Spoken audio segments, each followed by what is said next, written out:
What is stop loss? So stop loss is a risk management tool used by traders to cut down on their losses. So stop loss is a very powerful tool, and personally what I really do is, before getting into a trade, I calculate my stop loss first and then calculate my target. So how does stop loss work? So you can basically put a price wherein in your mind, or you could put a order as well, stop loss order, wherein you put that order, and if the trade goes against you, you exit from that trade. So basically, for example, if I enter a trade at 100 rupees, I bought a stock at 100 rupees and I have a stop loss at 95. So when 95 price hits, if it goes against me and if it goes to 95, I exit that trade.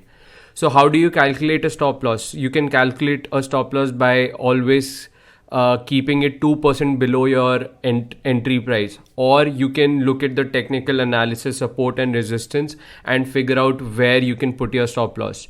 So there are different ways in which people use and keep their stop loss, but it is a very powerful tool, and how I do it is that it helps me to know the risk to reward ratio as well. How that happens is, for example, if I entered a trade at 900, I bought a stock at 100, and then I keep my stop loss at 95.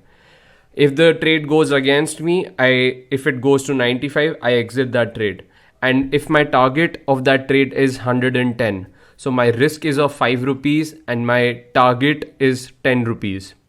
So my risk to reward ratio is 1:2. So always try to keep taking a trade which has a good risk to reward ratio.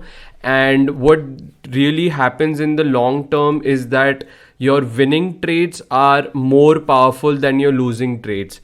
You are cutting down on that lost trades early on by keeping that stop loss, and eventually you will be profitable in the long term.